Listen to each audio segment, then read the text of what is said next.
हरे कृष्ण, राधे राधे। आज मैं महाभारत कथा का मूल उद्देश्य क्या है वो मैं बताना चाहता हूँ एज ए भागवत गीता के अनुसार।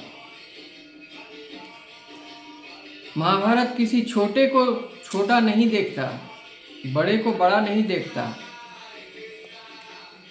बड़प्पन ढूंढता है कार्य में, शील में। युधिष्ठिर धर्मराज विवेकशील हैं, वे बड़े मन की परिचय देते हैं।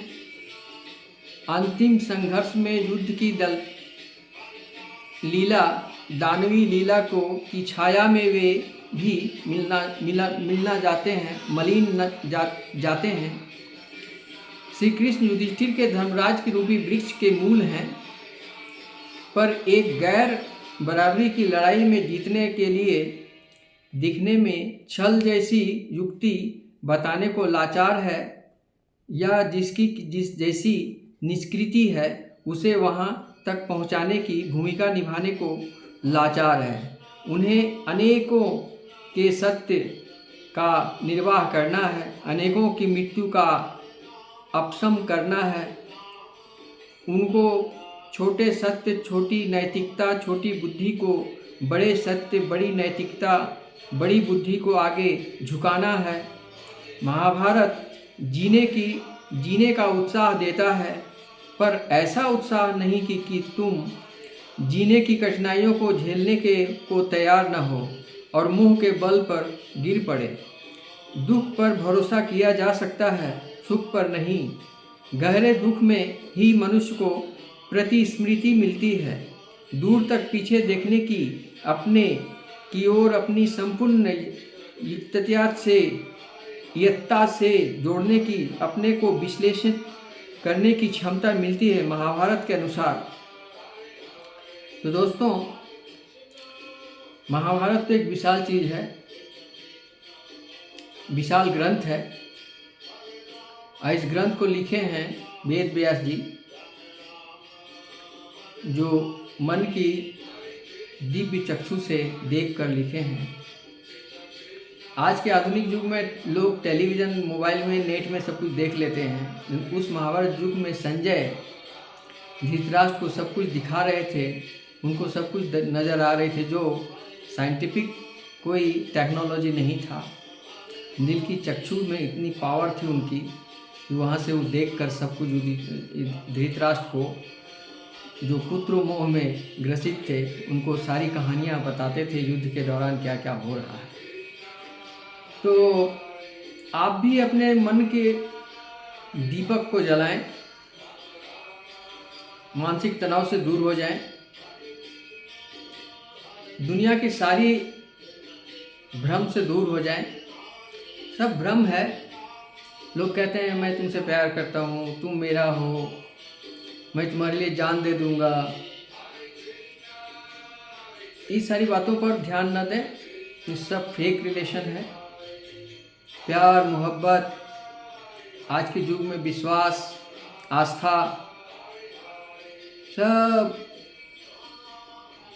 फेक हो गए हैं, यानी कोई काम का नहीं है।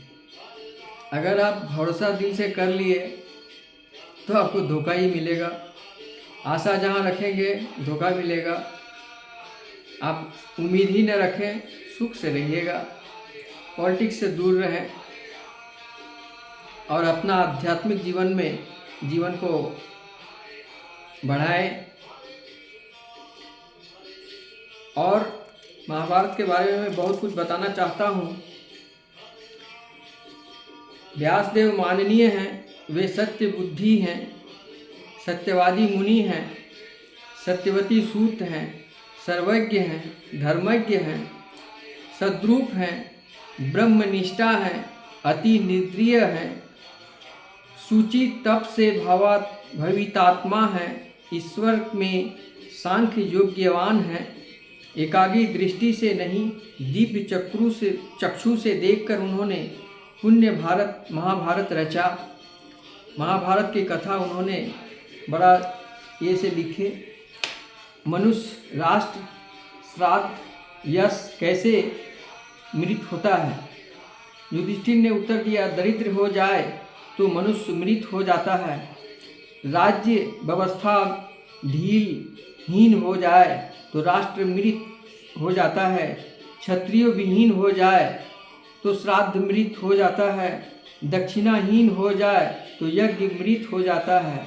इस प्रकार ये मरने वाली कई परिभाषाएं युधिष्ठिर ने बताए। जिसकी लौकिक बुद्धि धर्म और अर्थ का ही अनुसरण करती है और जो भोग को छोड़कर पुरुषार्थ की ही वर्ण करता है वही पंडित कहलाता है। विदुर नीति के अनुसार महाभारत में विवेकपूर्ण बुद्धि वाले पुरुष शक्ति के अनुसार काम करने की इच्छा रखते हैं और करते भी हैं तथा किसी वस्तु को तुच्छ समझकर अपनी अवहेलना नहीं करते, उसकी अवहेलना भी नहीं करते। किसी विषय को देर तक सुनता है किंतु शीघ्र ही समझकर कर्तव्य बुद्धि से पुरुषार्थ में प्रवृत्त होना, कामना से नहीं, बिना पूछे दूसरे के विषय में व्यर्थ कोई बात नहीं करता, यही पंडित का मुख्य लक्षण है। पुण्य पुरुषों दुष्ट पुरुषों का काम है हिंसा, गुणवानों का फल है क्षमा और स्त्रियों का बल है सेवा। ये विदुर नीति ने स्पष्ट रूप से कहा है। मधुर शब्दों कही हुई बात उनके प्रकार कल्याण करती है, किंतु यदि कटु शब्दों में कही जाए तो वचन महान अनर्थ का कारण बन जाती है। विदुर नीति।